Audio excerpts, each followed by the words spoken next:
Good afternoon, everyone. Good afternoon. Good afternoon. Happy Friday Eve is what I'm calling it. Happy Friday Eve. Welcome back to those of you that were with us last week, and welcome to those of you who are joining us for the first time today.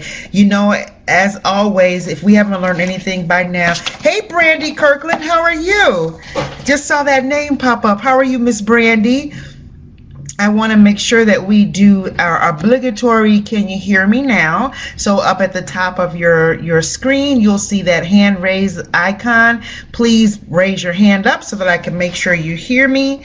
And if Karen doesn't see a hand go up, she'll be expecting you to reach out to her through the chat so that she can help you with your technical difficulties. Okay, I saw lots of hands going up, so we're going to jump right in, making sure you're in the right place at the right time. This is the Pre-KK Planning Now for Return to School, Strategies for Student Resilience.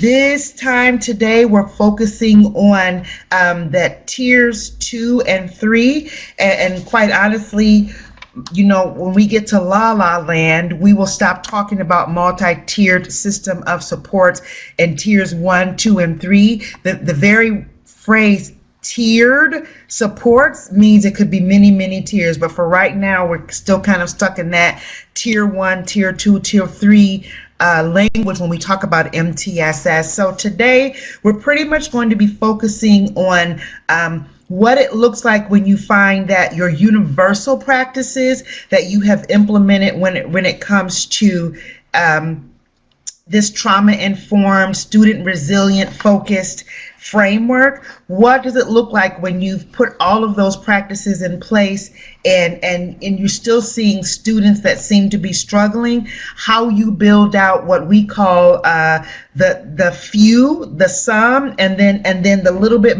less is when you get to that quote unquote tier 3.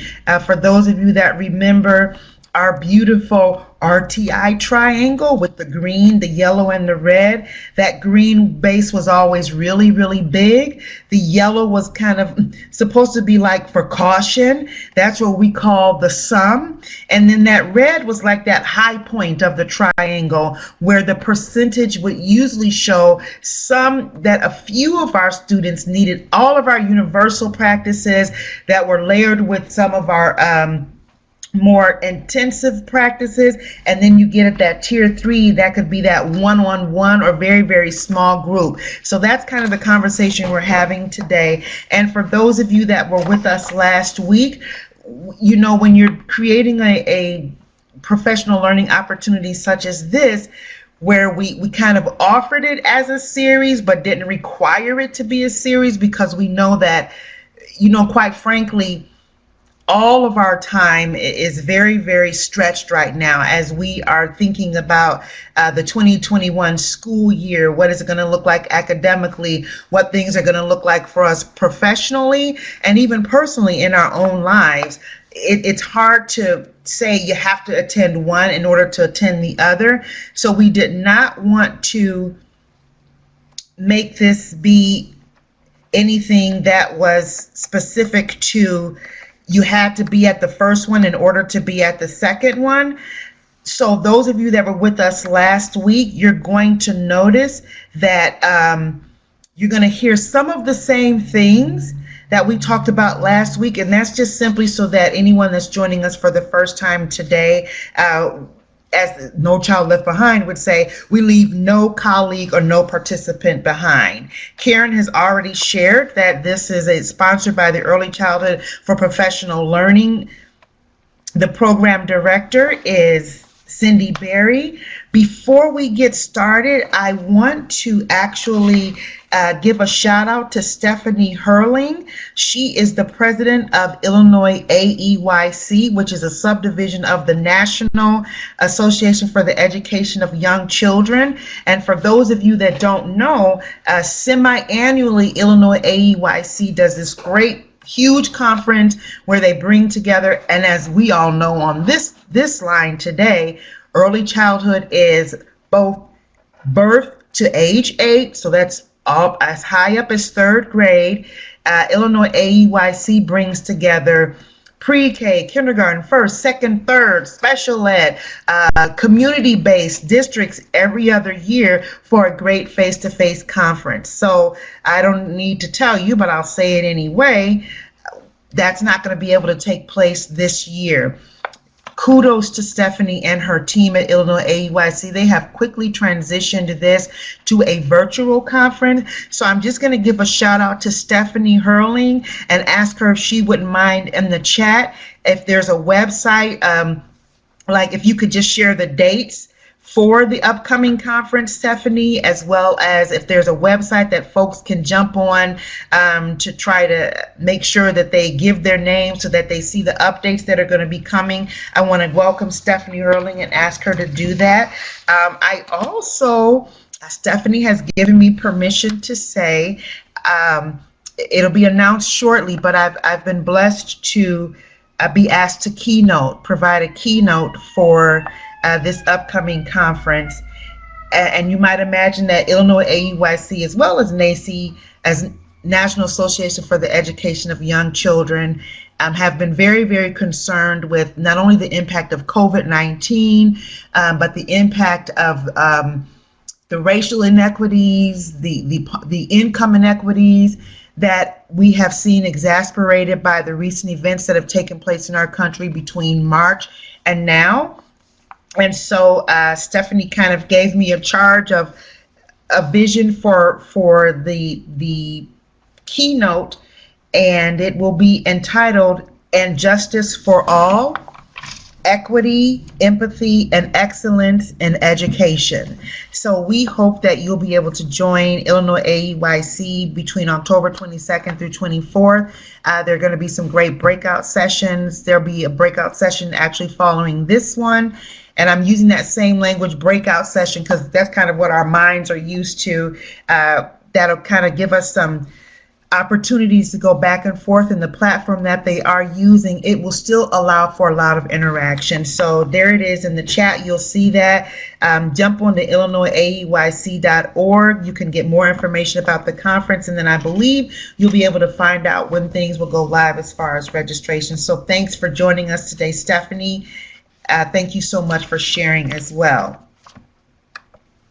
So as Karen said, my presenter today along with me is my good friend, Dr. Patricia Grazik from the Illinois MTSS Network.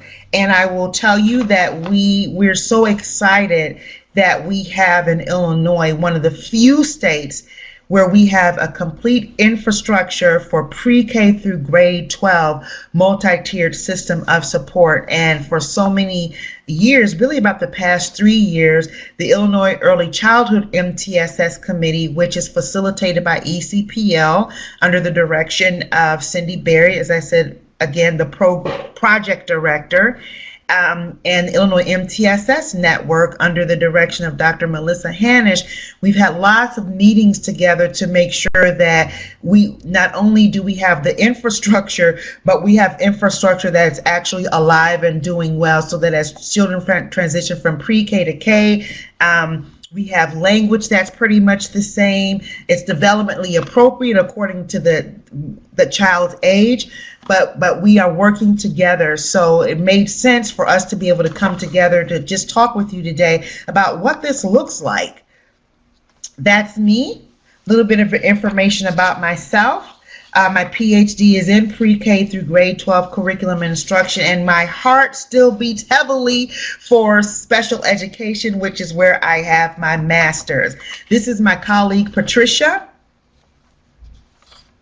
Well-versed in MTSS, well-versed in MTSS. She and I actually met, I believe it was 2012, when I was the chairperson of the Task Force on Truancy in Chicago Public Schools, and we were talking about addressing truancy and attendance through the lens of MTSS, at the time RTI. I believe that's when I first met Patricia then, and we've been able to keep in touch and kind of I would say, is John Lewis, the late John Lewis would say, get into some good trouble when it comes to advocating and consulting and just being out there on behalf of children and families and educators in the state of Illinois, providing supports for everyone involved from a whole school, whole child, whole community lens. As always, there are lots of us, 55 participants, and I know Karen may be letting more people in the room. If we miss anything today, if you have any clarifying questions, missed chats, please reach out. We are definitely going to be following up as much as we can. It will not only inform what, if any, more webinars such as these are needed, but what I like to call that just in time. If there's somebody that's got a question that wasn't answered, or we kind of talked about it, but you have a follow-up question that we didn't get to, that's called just in time support. We are so happy to collect that information in between Illinois MTSS Network, myself, ECPL will do whatever we can to connect you to where your answers would be. So you can reach me through my website, and it just says contact me, and as soon as my website makes sure that you're not a robot, the message will come directly to me. And in fact, it comes directly to me through my inbox and on my phone as well. So now you know a little bit about me, and I've talked a lot. We have got to do our obligatory who's in the room. So you're going to see a poll kind of come up. And just to give us an idea of who's with us today, an administrator, consultant, teacher. And if you are a teacher, are you a pre-K teacher, kindergarten teacher, first, second, third? We did a webinar yesterday that was co-presented between myself, a representative from the Governor's Office of Early Childhood Development, Erickson Institute had some representatives, as well as Illinois Action for Children. And we were excited to see we had some teachers that were up first, second, third grade. We have seen a lot of administrators who their title is, the early childhood coordinator. So we want to kind of know who you are, if you fit in that other. I'm already excited to see a social worker. Karen, welcome.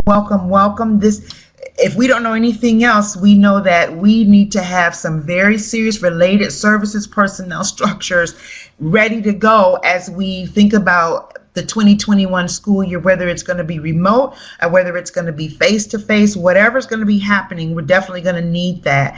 Tammy Klein, early childhood ABC teacher. Lots of special ed. Bianca Taylor, special ed. Misty Jo Dillon. And if you've ever been on a webinar with me, you know that, as I said, my heart beats heavily for special education. So already, special ed folks, you can't see me, but I'm doing this special ed rules, special ed rocks hand gesture. So excited to see that. ISB Early Childhood. Hi, Alicia. I believe you were on with us before. So glad that you were able to join us back. Miss Brandy, I already said hello to you. And just as you all look at the chat, you see that we have such a great spectrum of folks with us today. And before I move on, I just want to give a welcome to Ashlyn Snyder. We have very intentionally try to reach out to our community-based partners, and that is Head Start, daycare, child care programs that are in the community, the Archdiocese. So important that we link arms together across the education spectrum, whether that's charter schools, private schools, Head Start, district programs. These are all of our children. These are all of our families. We are all colleagues, and we really are, not to be the cliche of the executive order from the governor, we really are stronger together. So I really want to thank our Head Start comrade that's here with us today. And then lastly, Lisa, woohoo for Parapros. I started out as a classroom assistant, dating myself long time ago, and I'll just leave it at that. Also, we want you to just go back. You're going to kind of see the screen come towards the middle. This is anonymous, so just be as candid as you like to. And just briefly share what you hope to gain by joining the conversation today. And as you all are doing that, I'm just going to keep looking at the chat and calling out a couple of folks who are with us. Francella, EL Director, I'm believing that means Multilingual Director. So glad that you're joining us today. We have special populations. We have students with a disability. Our multilingual learners is a special population. Students who are experiencing temporary homelessness is a special population. So it's important that Giselle, also bilingual full day. This is just really exciting. So again, I'm just going to say thank you all for being with us today. Yeah, social emotional supports, strategies to share with teachers and administrators. Yeah, I love that spin of saying unique year. I've heard people say, oh, this is going to be such an awful year. This is going to be this. I'm a firm believer that, we call things to us.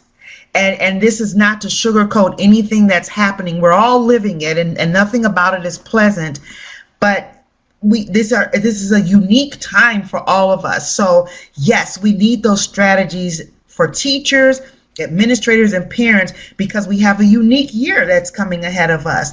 And I believe that it's a unique year that when it's all said and done, we'll look back as we're wiping our brows. We'll be able to say that we did it. We worked hard, we worked together, and we did it. Cecilia was saying, how do I serve my multilingual students with disabilities? Yes, absolutely. And we're going to talk a little bit about, what this looks like for students with disabilities. And as the screen is going to kind of go away, but I just want to remind all of you that Karen Admonson will capture everything that's in the chats. In the poll chat as well as in the side. And as I said before, Dr. Patricia and I, we do get these, so we will be able to go back and read everything that you're saying. So thanks so much for your candor. Got to do that first things first, and we talked about this before.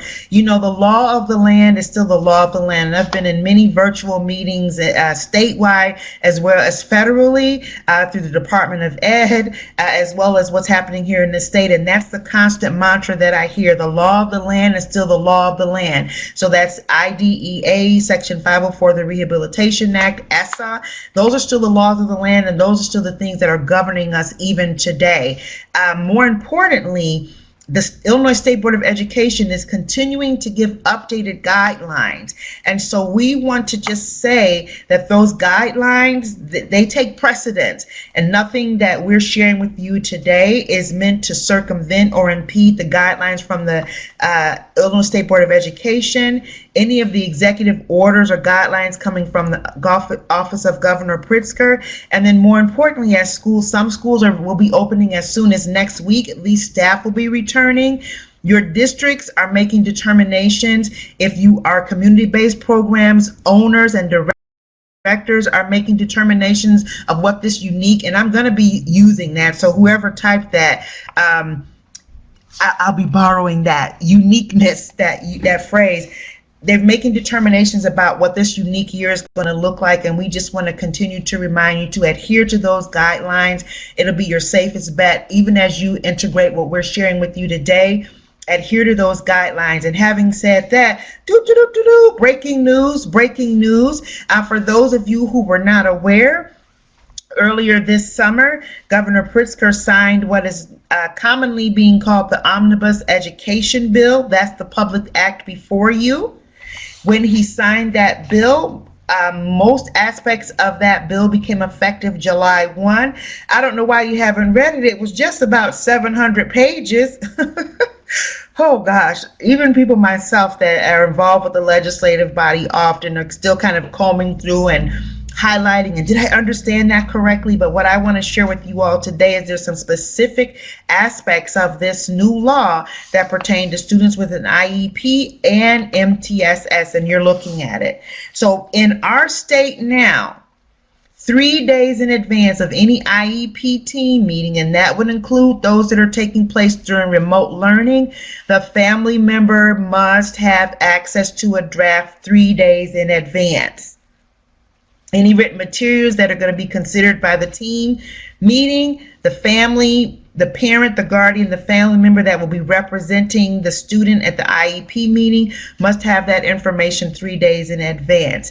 Additionally, this public act specifically talks about MTSS, that it must be a collaborative approach that includes and engages the family with regular communication and literally has the family being a part as a collaborative stakeholder. And then finally, the parent or guardian of the child must be provided with written notice of whatever use of your scientific research-based intervention or multi-tier system of support that you have used on behalf of their child. So what does that have to do with us talking about this? You're going to be hearing a whole lot of strategies when it comes to students with disabilities, and really best practice. This should be all students, but for sure when it comes to students with disabilities, we must constantly make sure that the family, the parent, the guardian, the family that represents that child is fully informed and fully understands, and as you see here with this law, is fully engaged with regular communication. I will also tell you that explicitly the law talks about students with an IEP plan. This is me, Dr. Taylor, your friend, your colleague, your comrade. The letter of the law is explicit to IEPs. Please remember, what was rule number 1? The law of the land is still the law of the land. ADA undergirds and is the foundation for all law that have to do with disability. Section 504 of the Rehabilitation Act is also civil law. So what am I saying? Generalize the practice that you see in this law for your students with a 504 plan. If they have a documented disability and you are operating with an IEP or a 504 plan, again, the explicit law is 3 days in advance of any IEP meeting. I encourage you to do yourself a favor and generalize your practice to include 504 plans. I don't think you'd be able to go wrong if you do that. So we talked about before, the lived experience is so different for all of us. We can all say COVID-19, but if we talked about it, we would all be saying something different, right? And just like each of us have a personal and a professional take on what has happened, there is a variety of philosophies that are out there now, because people such as myself, Dr. Patricia, many consultants, many experts, quote unquote experts in the field, are trying to figure out, okay, we know these evidence-based practices. What do these evidence-based practices look like under these circumstances, under these situations? We're coming up with philosophies and pedagogy and strategies, because one size does not fit all. So what does that mean? Here's some trending conversations, and I've been doing the research on what are the folks saying. When we were growing up and when we were in school, they used to say fight, flight, or freeze. If you all might remember that. Well, recently I've heard the phrase fight, flight, freeze, fawn. I've also heard the terminology fright, fight, or flight. Friends, freeze, forget. Okay? Fight, flight, freeze, flop, befriend. Many philosophies, many strategies, because we are trying to work this out literally as we live it. So for me, that means who is truly the COVID-19 evidence-based practice expert? You'll be so happy to know that I've invited that person to be with us today, and here it is.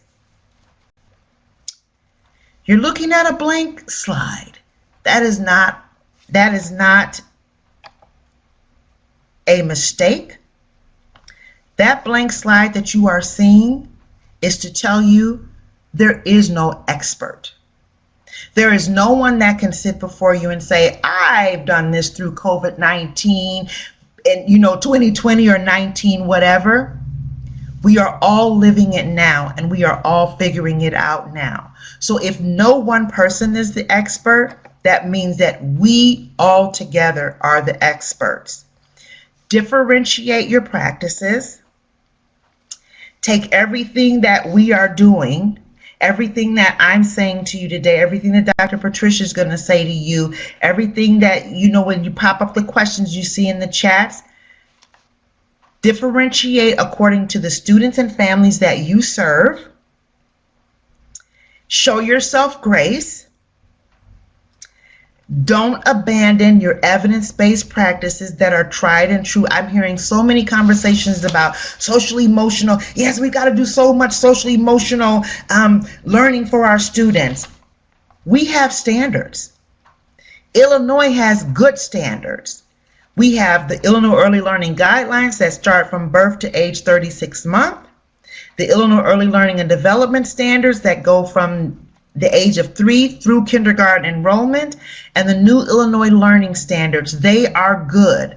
From birth to at least the kindergarten standards, social emotional development, learning, and competency is explicitly stated. So you can look to those standards to give you some guidance. For those of you who are our kindergarten colleagues, you are familiar with KIDS. KIDS has within its domains a social emotional focus. The guidance on whether KIDS will be officially implemented, the KIDS survey will be officially implemented. That guidance is still forthcoming from our Illinois State Board of Education. But I would urge you, if you are a kindergarten teacher, and I'm just going to read this real quick. One of the social emotional development domains, child shows increasing awareness of self as distinct from and also related to others. And then it breaks it down, expresses simple ideas about self and connection to others, describes self or others based on physical characteristics, describes own preferences or feelings, even in a remote learning situation. That's a tried and true evidence-based conversation that you could have to engage a family. Hey, Miss Jones, I just want to try to get an idea of how your child relates to him or herself or others. Would you say that how would you say your child expresses simple ideas about him or herself and connection to others? That's evidence-based. We don't want to abandon those things. Differentiating our techniques and strategies. Differentiation has been around for years. Why? Because it's tried and true and it stands the test of time. Trauma-informed practices. Again, we said this last week. We have learned what it looks like when trauma-informed practices are not naturally embedded throughout our teaching and learning experiences, because COVID-19 has exacerbated what this looks like. The racial unrest, the protest has exacerbated what this looks like. We're hoping that you will take everything that we're sharing with you today and yes, use it for your just in time.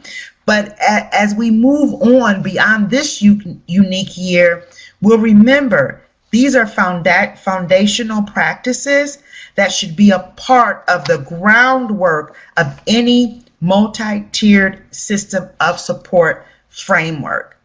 So you're going to build everything that we're talking to you about now into that foundation that we talked about last week.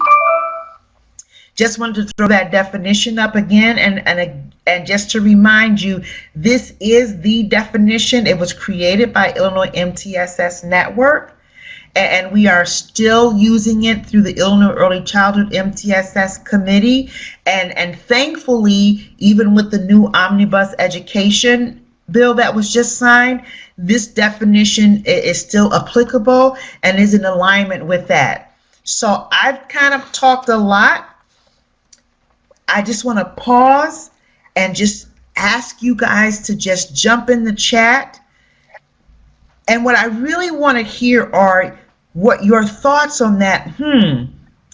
No one is the expert, so together we're all the experts. So if you would just share anything that resonated with you there, drop that in the chat. It would be really appreciated, especially as you look at this foundation, right? Building and dropping in your evidence-based practices, social work, related services, practices, standards, your curriculum. what we can learn from kids. And I see multiple folks are typing, so thank you all so much for being willing to just share your thoughts. Absolutely, Julie. We are in this together. Yeah. Julie, yes. We have a lot of Facebook experts whose name is not Dr. Fauci or anyone else. We've got a lot of Facebook and Instagram experts that have popped up, and we just need to be really, really careful there, don't we? Yeah, Kathy, that cliche teamwork does make the dream work for sure. And as I hand it off to Patricia, and you guys are going to keep, I'm sorry to say you guys, everyone will keep typing. I'm going to just really use this as my transitioning statement to Dr. Patricia. Teachers are versatile and creative folks. So collaboration and support is more important than ever. And Tammy, like, kudos to you. You are now the unofficial third co-presenter today. Teachers, administrators, social workers, parapros, we got this. Is it easy? No.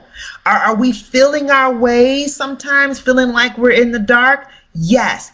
If you fumble, that's okay. Dust yourself off, get yourself some rest, come back, because we are versatile, we are creative, you've got your strong foundations, so together we do have this. And with that, I'm going to hand you off to my colleague, Patricia, and then I'll come back and close us out at the end. Thank you, Dr. Taylor, and good afternoon, everyone. It's such a pleasure to be with you today. I think it is now my turn to do a sound check, so I would ask you to please raise your hand.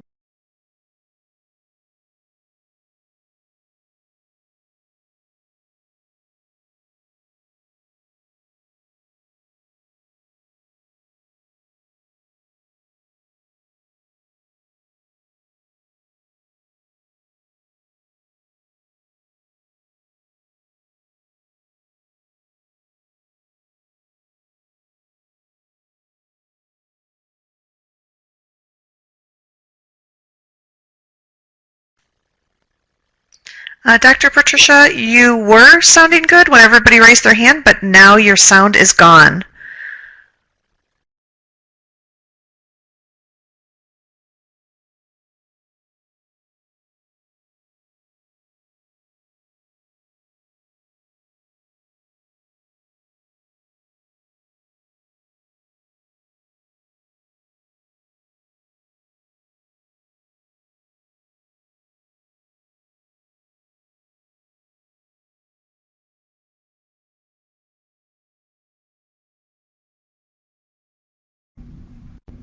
Okay, everyone, it seems like I've been telling people for quite some time, you know, I think all of our laptops and the Ethernets and the internets are saying, you know what, when do I get a summer break?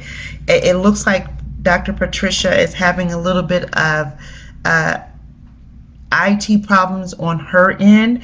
She might have had to exit the room and come back in. I see that her and Lori are typing. So I'm going to give it just a second. Okay, she's saying she can hear, but she does not have audio. While Karen and Dr. Graysick figures this out, I'm going to move us forward just for the sake of time. While Karen and the expert figures it out. So you all can still hear me. What you're looking at now is that focus on tiers 2 and 3. And just to kind of go back to this slide here, here's that foundation. Once you've got that solid foundation, you almost can add very strategically anything to it, right?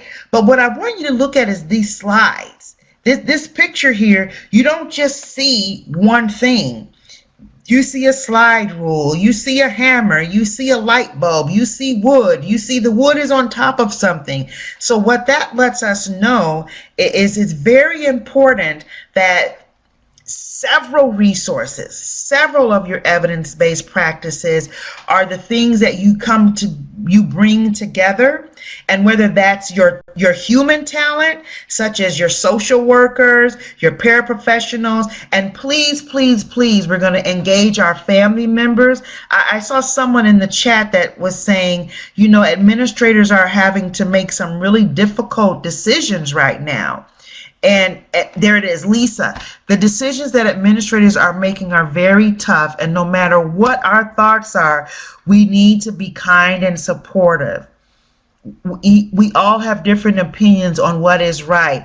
So you are now the fourth, Lisa, co-presenter, because isn't that the truth? I am on Facebook, and I've just been putting the hashtag show grace, show grace. But if we all come together with the tools that we have in a way that is respectful, we will build something that's really great here. So the objectives for today is kind of reviewing the conceptual frameworks and relevant practices that were discussed from Tier 1. Also getting an opportunity to look at that Tiers 2 and Tiers 3, as we're still calling them. And then you all going to have so many resources when you leave this. I mean, you have enough for this unique year and the next year to come. And we just overloaded you because, again, some people are at that go, go, go, give me everything now, I want everything now. And some people are at that give it to me now and I will come back to it when I'm ready for it. So we differentiate it, we've given it all to you, and we just encourage you to, as you are ready, when you need it, the tools will be there and you can go for them. So we talked about this before. There are two useful frameworks that can guide your thinking now. One is the multi-tiered system of support framework, and MTSS is not a curriculum.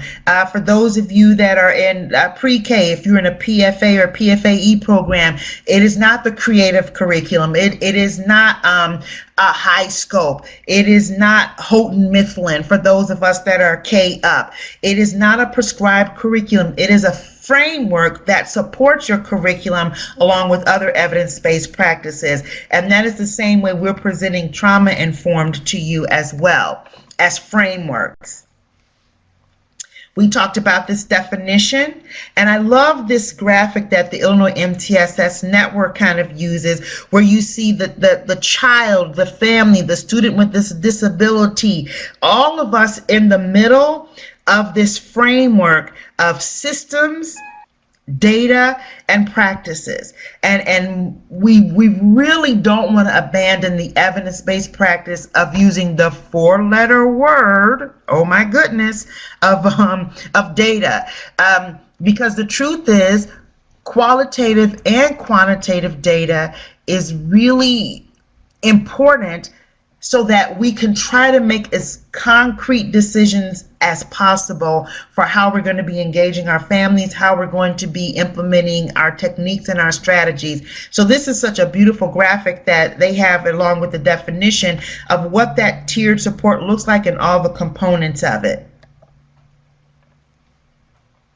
And Lori, are you going to take over? I can jump in. Can you hear me okay?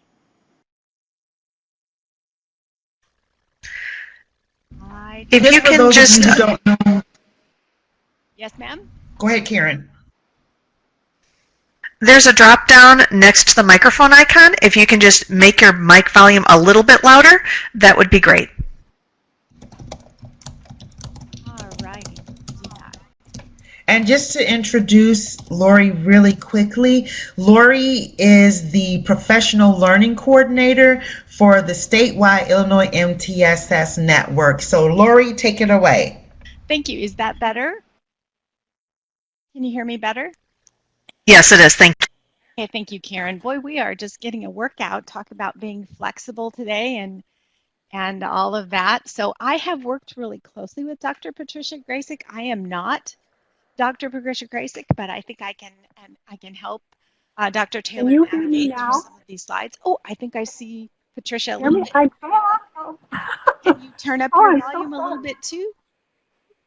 Okay. Sorry about that. There we go. I am just the warm-up band, so I will hand it back over to Dr. Grayson. Okay, Lori, if you could go ahead and mute your mic, then that'd be great. Thank Okay, can everyone hear me now? Okay, Sounds I'm good. seeing hands raised. Great. Okay, so I will take off from where I think Lori left off. Again, my apologies. So the second framework that can guide your work, in addition to the MTSS framework, is the trauma framework. In here, I reference the core areas identified by the National Child Traumatic Stress Network, one of the premier, if not the premier, website for information on child traumatic stress and related topics. There are resources on the NCTSN website that describes each of these in greater detail, along with recommendations on how you can build these components into the work that you do. These include, number one, the importance of being able to identify and assess for traumatic stress in students and also adults, such as teachers and parents. Number two, efforts to prevent traumatic stress and intervene when individuals are experiencing difficulties due to their trauma backgrounds. Number three, emphasizes the importance of providing professional development on trauma to school staff. And this is of critical importance in preparing staff for students' return to the school year. Number four, the value of partnerships with students and families, and I'm also going to add, also with community partners. I'll be talking more about this later. And number five, developing a trauma-informed learning environment so everyone feels safe and student behavior can be interpreted and addressed in a compassionate way. Number six, a focus on culture and building a warm and supportive relationship in which services are delivered in a culturally relevant and respectful manner. Number seven, emphasizes the importance of developing and implementing emergency crisis management and response plans. Number eight, encourages staff to do self-care and take steps to prevent or minimize secondary traumatic stress. Our kids won't be okay if the adults around them aren't okay. So we need to make sure that we focus on our self-care needs first. Number nine, emphasizes the importance of having balanced and fair school disciplinary practices and policies. And number 10, recognizes that schools cannot do this work alone, especially at Tier 3, and seeks to utilize school community partnerships. Now, when the school year begins, I think we are all aware that we should anticipate a significant increase in children with serious academic, behavior, social, and emotional challenges as a result of the pandemic and its consequences. So we need to plan for the worst, but hope for the best. As a result, now more than ever, you need to focus on strengthening your Tier 1 universal practices and supports, because the number of children with these concerns could easily overwhelm your resources, including your available staff, such as school psychologists and school social workers, who provide many of the Tier 2 and Tier 3 supports. So I also wanted to share and review Tier 1 practices that could be particularly beneficial to your children who need additional supports to strengthen their resilience. So what are these practices? The ability to self-regulate is a protective factor that helps children become more resilient. And this is especially true for many of your children who will be in need of Tier 2 and Tier 3 supports. Remember that a protective factor is one that protects or decreases the effect of risk factors or trauma in a child's life. And so we want to build up those protective factors, such as the ability to self-regulate in relationships with caring adults and peers to strengthen children's resistance. Now, here are some great suggestions of calming strategies from the National Center for Pyramid Model Innovation. If you haven't done so already, I'd encourage you to download this poster and use it in your virtual or your in-school classroom as a visual reminder. Then model, teach, prompt, and acknowledge when your children use these strategies. We get the behaviors we attend to, so it's important to acknowledge when children attempt these new skills, follow directions, and display appropriate behaviors. Teach a feeling vocabulary. Use visuals and other teaching aids to discuss possible feelings your children could be having and normalize those feelings. Anger, sadness, fear, these and many other feelings are normal under these abnormal circumstances. Teach children a feeling vocabulary and ways to express feelings constructively and recognize others' feelings, such as by using their words or drawings, but also by gestures such as a thumbs up, excited waving, clenched fist, gesturing tears or a smiley face or a frowny face, or furrowed brows when they're confused. These strategies will be particularly important because wearing masks will make it more difficult for all of us to use facial expressions as a signal for emotions. As a follow-up activity, since children learn through play, you can even have one child act out an emotion and have the other children try to guess what that emotion was.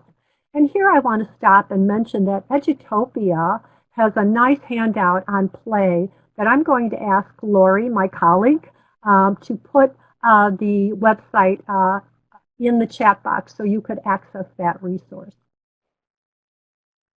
Provide children, yes ma'am, thank you Lori. Provide children choices. Adults and children all need to have control over some things when there are so many things that we have no control over. And these choices you provide your children could be what we as adults would consider minor. So for instance, when students are washing their hands for 20 seconds, allow them the choice.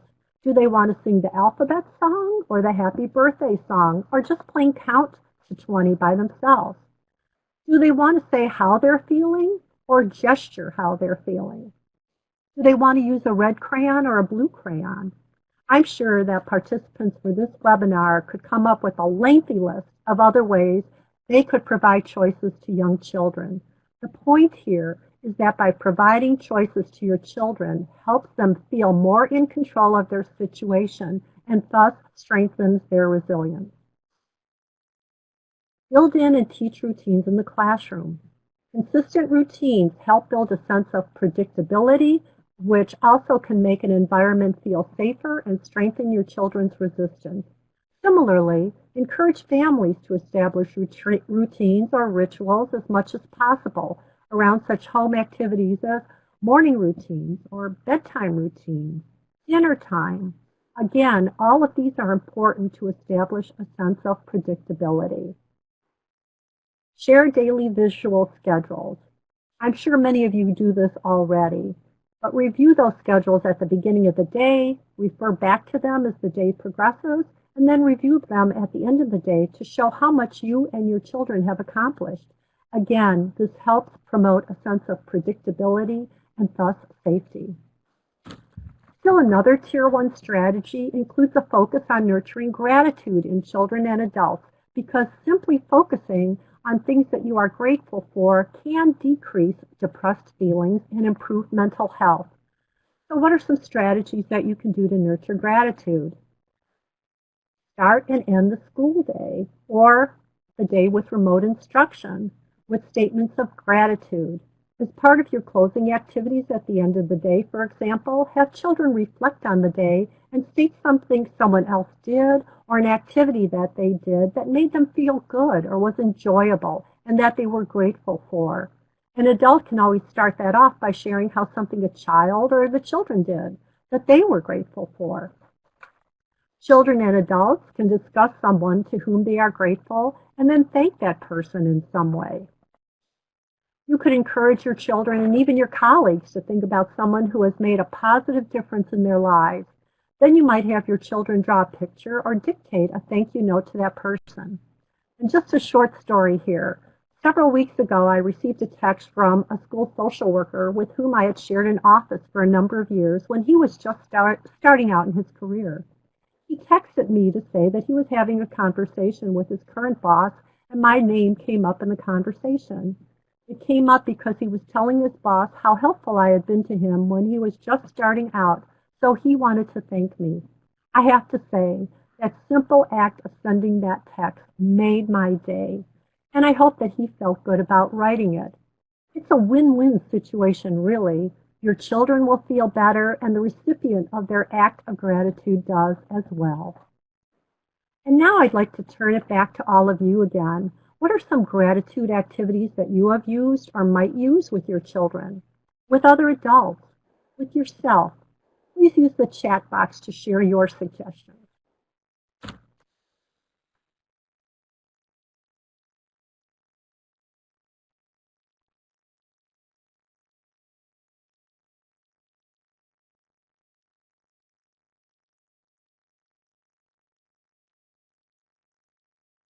Oh, okay. I do a daily gratitude with my assistants. Thank you, Kathy. That's great. See, a number of other people are typing too.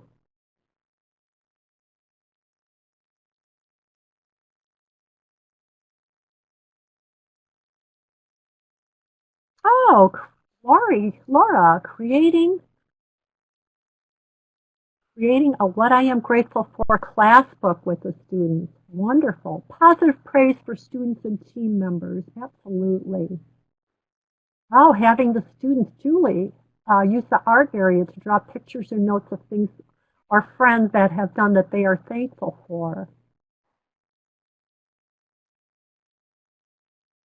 Oh, Ella, okay, Ashlyn, I see what you're saying. This might not be gratitude per se, but writing down all the positive things that happened that week.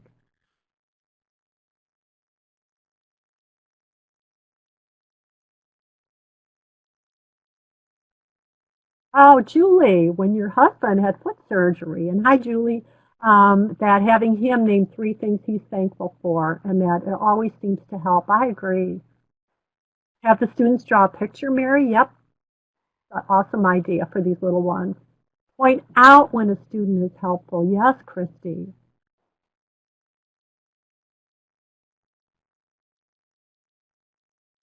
Oh, Melissa, you've done the bucket filling. Yes, yes.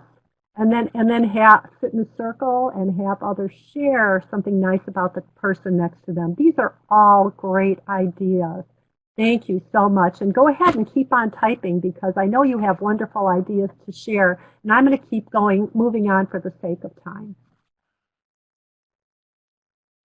Psychological first aid for schools is something I would encourage all of you to take a look at and consider implementing at some future point in time. It's intended to be implemented immediately following a crisis, so in those very early stages of recovery. And by that I mean at the point in time when positivity infection rates in your community are low and children are back in school. If both the positivity infection rates are still of concern in your community or you're doing remote learning, then you will most likely need to wait on implementing PFAS until those rates come down and children are back in school. Both the Field Operation Guide and Professional Development for PFAS are available for free on the National Child Traumatic Stress Network. And PFAS is based on research that basically shows that these brief effective interventions can have long-lasting positive influence on trauma-related stress. So what are some topics it covers? PFAS has what they call 8 core actions, and the Operation Guide gives you great information, examples of strategies you can use under each of these core actions. Number 1, contact and engagement refers to the efforts you make to initiate contact and to respond to students and staff in a helpful and compassionate manner. Number 2, safety and comfort refers to the actions you take to ensure that the environment is safe and to provide both physical and emotional support. Number 3, stabilization, if necessary, refers to efforts you make to calm students or staff who are overwhelmed by their emotions. Number 4, information gathering refers to actions taken to identify students and staff's immediate needs and concerns and to tailor PFA to address them. Number 5, practical assistance refers to efforts you make to offer and respond to student and staff immediate concerns and needs, and I would add families as well. Number 6, connections with social supports refers to your efforts to address the immediate needs and concerns of students and staff. Number 7, information on coping, refers to actions you take to help students or staff connect with others who can provide them with support. These contexts could include family members, teachers, other staff at school, friends, or community resources. And number 8, linkage with collaborative services refers to efforts to help connect students and staff and families with services that they might need now or in the future. It's important to note that PFAS does not need to be delivered by a behavioral health professional, such as a school psychologist or school social worker. In fact, any trained staff member could deliver some components of PFAS, so you could provide trainings and encourage all staff members to be part of your school's PFA efforts. The operations guide also includes many helpful strategies and hints, including how to adapt PFA to students with various disabilities, such as those on the autism spectrum or those with learning disabilities. It also provides guidance on how to ensure that PFA is delivered in a culturally appropriate manner. In addition, PFA guides you in delivering appropriate strategies and even specifies what behaviors to avoid doing.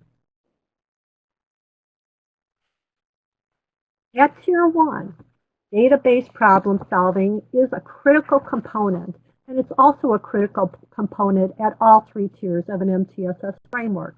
And here are several examples of screening measures that are available to use for universal screening of all your students. The Strengths and Difficulties Questionnaire is free. It has 5 scales: an emotional scale, a hyperactivity scale, a conduct scale, a peer problem scale, and a pro-social scale. It's available in over 40 languages, and for young children, there are parent and teacher versions. The BEST is a behavioral and emotional screener that is available through Pearson. It also has a parent, teacher, and student version. There's also a Spanish version, and it can be used to identify students' emotional and behavioral weaknesses as well as strengths. SABRS is also a Tier 1 screener available through FastBridge that covers grades K-12. It measures social, emotional, and academic risk. The SABRS typically takes a teacher 1 to 3 minutes per student to complete. For purposes of universal screening, all these measures typically use the teacher version for screening young children, so none of these require face-to-face administration. There are several issues, though, that schools need to consider before administering these screeners. One is the timing of administering these measures. On the one hand, you want to get children the support they need as soon as possible. On the other, in a remote or hybrid learning environment, how much time is needed for teachers to get to know their students well enough? There is no one correct answer to this question. Another issue to consider is resources. Does your school have the necessary resources, the staff, the materials, and time to address the students who would be identified as needing additional support? I'll be talking more about these issues shortly. However, one suggestion I've already made is to seriously consider implementing PFAS as a universal approach. Now when we're talking about children or adults with trauma backgrounds, there are really 2 major issues that they are dealing with. The first is a focus on safety. And here I'm referring not just to being physically safe, which is critical in and of itself, but also psychological safety, such as being safe from bullying. The second major issue refers to a sense of control. Now, in this pandemic, there are a lot of things that matter over which we have no control, but there are also circumstances or factors that matter and that we have control over. And these are the things that we should focus on and help our children and our families focus on as well. And for those of you who participated in last week's webinar, we asked you to write in the chat box one thing that mattered to you and was something you had control over. And people shared many great ideas. Our relationships with our families, exercise, sleep, eating healthy, making a point to stay connected with friends, and so on. This is an activity that you can also do with your children, staff, and parents. When we focus on the important things we can control, it helps us to feel safer, calms down our fight or flight, or all those other aspects that Dr. Taylor mentioned, and it does build resilience. I'm going to move forward here just for the sake of time because I did have problems with my connectivity. I really apologize for that. But I do want to try to cover as much content as I can. So I hope you're all okay with that. When we're considering Tier 2 and Tier 3 support, one of the first steps you need to take is to identify the students who might need these levels of support as quickly and effectively as possible. So who might these students be? Imagine, if you will, two scales.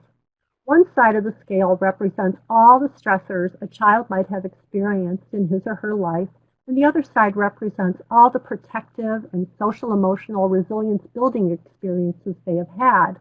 Now, for one child, the scale might be relatively balanced or weighed in favor of the positive resilience building side. This child might have experienced few stressors and multiple positive experiences in his or her life. Now imagine a second scale for a young child who might have had a few positive experiences but has also faced numerous stressors. The tipping points for each of these children can vary significantly in terms of the effect this pandemic can have on their ability to be resilient.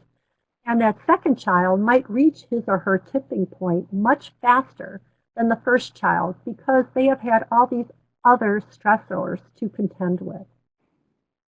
And I also want to make the point here that some of these factors that could impact children negatively, such as their prior history of trauma, the intensity of the trauma they've experienced, and so on, could also serve as protective factors for them, such as their caregiver's behavior during the pandemic, because modeling is a very powerful form of teaching.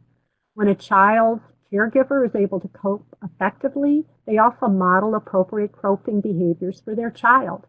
And another potential protective factor for children is a safe and caring learning environment that we provide them, whether learning is done remotely or in person. Now, there are other ways to identify your most vulnerable students, and you already know who many of these children are. Your students with disabilities, your students with patterns of school attendance problems while school was in session and during remote learning. Students who faced prior academic, emotional, social, and or behavioral challenges. Students who became sick from COVID-19. Students who experienced the death or loss of a loved one. And not only is the loss or serious illness of a loved one a significant primary stress, there are also secondary losses that can accompany that loss or serious illness, such as the loss of financial security or food security or emotional support. Children who had a history already of depression or anxiety.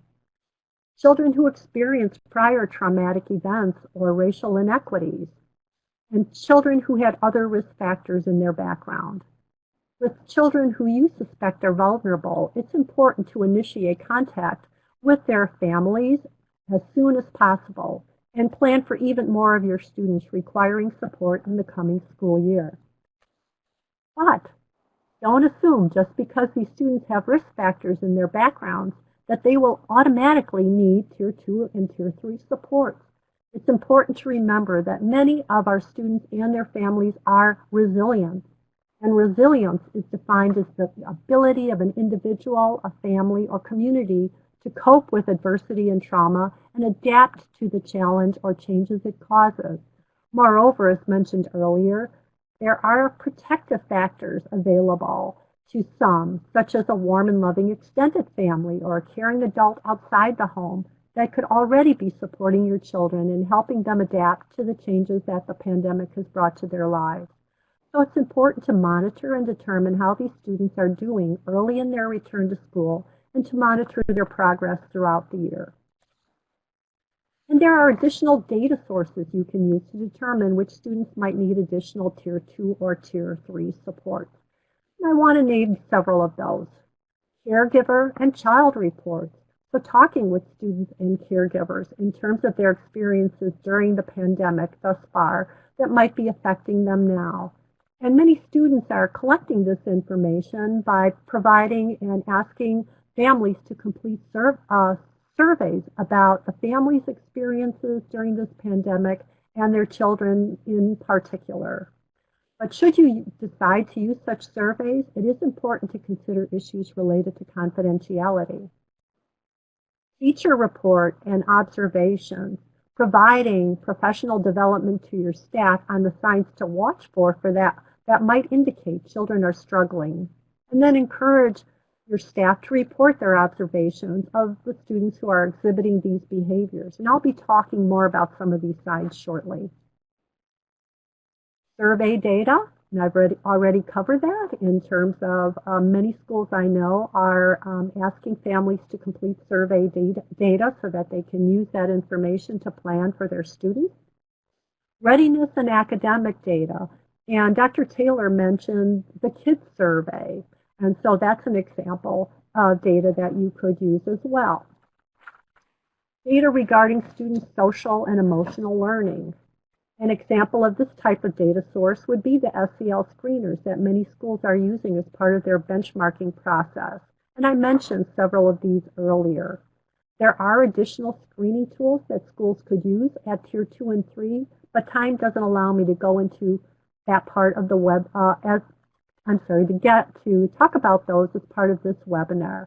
However, I have, however, shared those with school psychologists and school social workers that I have had the opportunity to meet with. Another source of data are behavioral data, and here I would encourage you to consider the data, the behavioral data, but also the function or the purpose or the reason why the student is engaging in those behaviors. And then lastly, attendance data. Attendance data can be very useful in identifying students who could benefit from additional Tier 2 and Tier 3 supports. And when you're looking at your attendance data, it's important to look at your in-school attendance data and your remote learning attendance data. Remember that students who miss 10% or more of learning opportunities are at risk of subsequent challenges during their school years and even into adulthood. Again, I'm sorry, I'm going to skip this survey here, and I apologize for that. As I mentioned earlier, trauma could influence student learning, behavior, and social functioning in a variety of ways. And here are some examples in terms of ways that trauma could affect a student's cognitive skills. It can affect their attention and concentration because students could be preoccupied with issues related to physical or psychological safety. And it can also impact their organizational skills, their comprehension skills, their memory, their ability to produce work, and their engagement in learning. Trauma can affect their behavior in many ways, and here I just want to highlight two of them. Startles easily. An excessive startle response is a common trauma symptom because many of us, particularly those with pre-existing conditions, are very hypervigilant already. Watch how people respond if someone near them coughs. So we're all very aware of those symptoms that have been identified early on as symptoms of COVID-19. Sleep issues. I would encourage you to routinely ask parents how their children have been sleeping. Are they getting enough sleep? Lack of adequate sleep often manifests itself in behaviors such as hyperactivity, limited attention and concentration, moodiness, memory issues, and so on. So it's important to determine what the cause is for these types of behaviors. And trauma can also affect children's social functioning. And here you see a variety of ways in which this can occur. Now, all of these behaviors are not distinct or unique to trauma, but they all are indicators that a child is struggling and that trauma could be a contributing factor. So on to some evidence-based practices at Tier 2.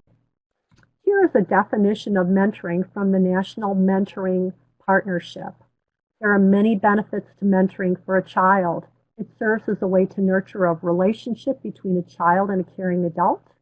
Further, social support, and mentoring is a form of social support, is a known protective factor. And we want to strengthen and expand the scope of protective factors in children's lives as much as we can in order to strengthen their resilience. An excellent resource on mentoring is the National Mentoring Partnership. And here what you see is their website as well as an example of some of the wonderful resources that they have available for any school that's interested in implementing a mentoring intervention. And so I just wanted to show you from, as my mother would say, from soup to nuts. This document can just guide you through the whole process of implementing a mentoring program. There's also a checklist that's tied in with this document and many, many other resources available to you. And they're all free on their website. To those of you who are at PBIS schools, check-in, check-out is an early Tier 2 intervention. And to those who are not familiar with check-in, check-out, I've stated here what are the steps for implementing check-in, check-out. Now, PBIS has a guide for utilizing check-in, check-out during remote learning. You can access the guide at the PBIS website, which is www.pbis.org. And the guide also shows how check-in, check-out can be adapted. So it includes not only home school activities, but also home activities into that form. Another evidence-based mentoring practice is check-in, check-out. And here what I've shared with you are just the actual components of that intervention. It is very powerful. Now, the developers of Check and Connect have not adapted its use for remote learning yet, but they do have a blog on their website and some other resources available on that website. Peers and mentoring. Some people might not consider peers as mentors for young children, but I believe you can. In fact, I believe that peers are one of the most underutilized resources we have in schools. And at this time, with all that is going on, we need to wisely use all the resources that we have to help young children be successful. And there's really two types of peer mentors that I want to talk to you about. The first is a cross-age mentor. And these are mentors who are older students who serve as mentors to younger students. And the second type then are your same age mentors or your buddies. And here are just some examples of the ways that these same age peers can also serve in a mentoring role. Bounce back. Bounce back is a small group intervention that utilizes the cognitive behavioral approach. It is a Tier 2 intervention. It is a small group intervention that's conducted by trained school psychologists or school social workers.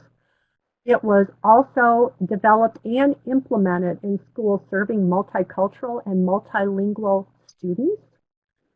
It has all the material you need to conduct Bounce Back at your school that are available free on the Bounce Back website, including the online training.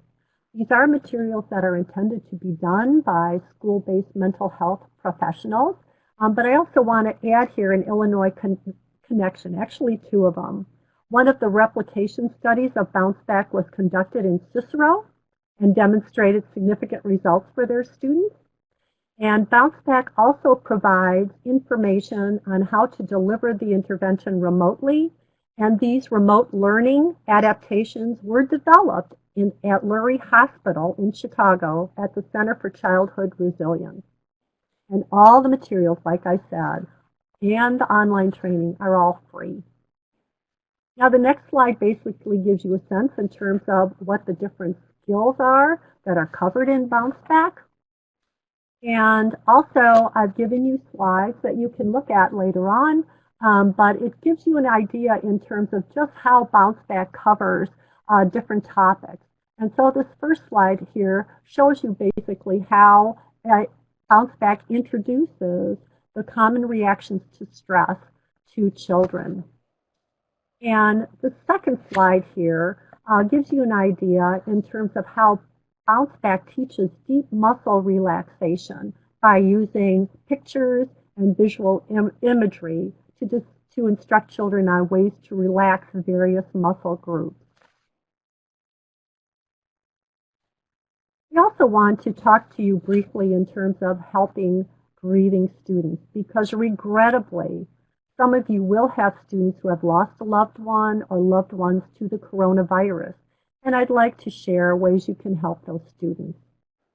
Grief will be different for every child based on a variety of factors, such as their personal relationships with the deceased, already available support systems at home and at school, prior experience with the loss of a loved one, and their age and understanding of death. Students' reactions also will vary greatly. Some children might express their grief non-verbally through their actions, artwork, writing, or play. They might also express a wide variety of emotions, sadness, anger, guilt, or even shame if they believe that they did something to upset their loved one or resulted in his or her loss. Their grief will evolve over time on its own terms. There really are no firm stages or set time frame for grieving. Often the first year is the most difficult when facing holidays, birthdays, anniversaries, but for some, different transitions might also be challenging for them, such as moving or even transitioning from one grade to the next. Some things you can do to help your grieving students: show your concern by letting them know you know about their loss and are available to listen and provide support. You might say, "Help me understand how I can best help you." And don't push them into talking. Some children just might not want to talk with you about their loss initially, but may do so later. Listen more, talk less. This is about them, not about you. Similarly, don't compare your losses with theirs. If you too had lost a loved one at a young age, it can help you feel more empathy for what they are going through, but remember that it's really about them and not you. Don't assume you know how they're feeling, because they could be experiencing a variety of feelings. And finally, know what your students' triggers are and do what you can to prevent or mitigate the effects of those triggers, such as when doing a class project for Grandparents' Day or when a holiday, birthday, or anniversary is coming up. Eventually, we do want to teach and encourage students to use coping strategies to manage their emotions in those trigger situations. I want to cover also how trauma could inform 504 plans and IEPs, and then I want to go into just really giving you an idea of several types of therapeutic interventions that your mental health community partners could provide to your children and families. So here, what I'd like to say is to just really talk about the idea that we've all been mentioning, is that trauma can impact students broadly. As a result, consider whether students need a focus on skill building, such as helping students develop coping strategies or manage their emotions and express them in a more effective way. Accommodations for these students might include determining what are triggers for each student and how to prevent or mitigate those triggers, as well as helping students to learn coping strategies to manage those trigger situations. Provide opportunities for students to assist others. Strengthen their peer relationships. Increase predictability within their environment. Provide movement and sensory activities. Identify a chill-out space and teach the student how to access that space when needed, the time limits involved, and what they can do to help themselves self-regulate when they're there. Identify a caring go-to adult that they can access when they need to. How consequences are delivered is an important consideration as well. Staff should consider using a calm voice and respecting the student's need for personal space. These strategies and accommodations could also be embedded in a child's FBA BIP when one is necessary. And now on to some ideas in terms of community partnerships. Boy, now more than ever, we need our community mental health partners. And here what I want to do is just share some ways, some types of services that those community partners can help to provide your neediest children and families. The first one that I want to tell you about is trauma-focused cognitive behavioral therapy, or trauma-focused CBT. It can be used for children as young as 3. Trauma-focused CBT has been used with various racial and ethnic groups and translated into multiple languages. It's been used in a variety of settings, including schools. And in trauma-focused CBT, the therapist works both with the child as well as with their caregiver. Here's just some examples in terms of some of the outcomes that have been shown as a result of utilizing trauma-focused CBT. And what's really nice also about this approach is that it's really based on that cognitive behavioral model, but also it's based on an empowerment model and a family-oriented model. I also wanted to mention strengthening family coping resources, because many of you work with families who have had to deal with challenging environments and contexts such as urban poverty and community violence. Now, this treatment can be used with all ages, and you see here, and I quoted them, infants to grandparents. So it could be used with your multi-generational families. And it's a multiple family group treatment, which means that the therapists typically work with 5 to 7 families at once, but this intervention can also be done with individual families as well. It utilizes a variety of teaching methods, and it is intended to be culturally sensitive. That was how it was designed to be. And it has been shown to reduce symptoms of PTSD and other trauma-related disorders. If you're interested in either of these programs, there are some nice handouts on the National Child Traumatic Stress Network that goes into details about these programs. And a few more closing thoughts as I begin to wind down my part of the webinar. For your students who require additional supports when they return to school, please remember the power of 1 plus 1. 1 caring adult and 1 good friend. These are 2 very powerful protective factors that will help you help your children strengthen their resilience and recover from this pandemic and its effect on their lives.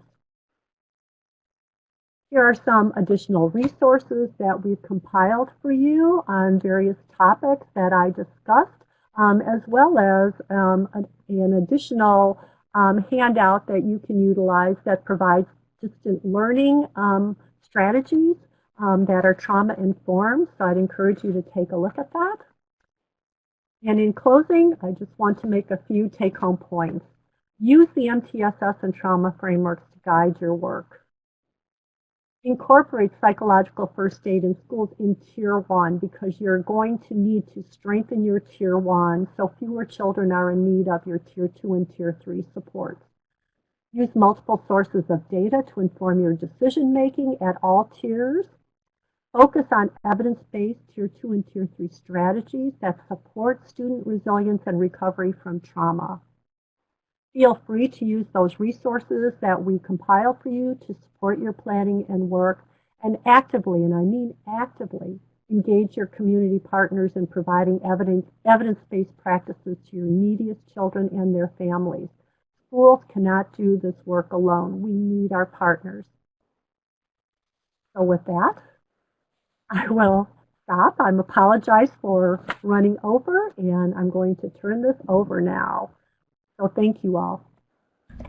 And we want to thank all of you all for your patience. I tell you, IT, you can't, if we haven't learned anything since March, the real expert in COVID-19 is the internet. Like, you literally can't live with it, and you certainly can't live without it. So we thank you all for just hanging in there with us as we went through those IT issues.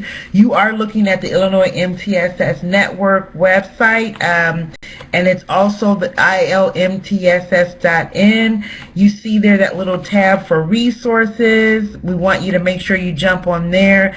Online modules for family engagement, and to be quite honest, the early childhood EC MTSS committee has pretty much adopted the family engagement their family engagement models, as well as, hint, hint, the Illinois Attendance Commission has been highlighting the family engagement modules that the Illinois MTSS network is using. They do have a conference coming up in 2021, the very first one in Illinois. So excited about that. And they are definitely going to have an early childhood component of MTSS for that upcoming conference. Here is Dr. Hanish's information, as well as Dr. Grisick's. And again, there's their website. Just want to remind you again, we have to thank Cindy Berry, the program director for ECPL, for her willingness to really sponsor this and open the door for me to be able to collaborate with my good friend Dr. Patricia Grasick. Want to tell you of some upcoming save the dates. There will be IPA and ECPL are collaborating together for an online academy for MTSS and early learning environments. That's going to be March 23rd. And then in homage to the 2018 Kindergarten Transition Advisory Committee report that reminded us that we need to really have aligned teaching and learning opportunities, you will see that ECPL and kids working together. Please screenshot these, save the dates. And this series is going to be called Foundations of Teaching and Learning, Assembly Required. As a participant, you can come to one of these webinars or all of them. These are the dates that are going to have the pre-K focus. Here are the dates that are going to have the kindergarten focus, and this is in your handout. But more importantly, after each one of these, what ECPL is going to do is host a kind of a Zoom chat. So for instance, after this one on September 16th, Learning Standards for Best Results, Follow Instructions, we're going to have an opportunity for the participants who are present for the webinar.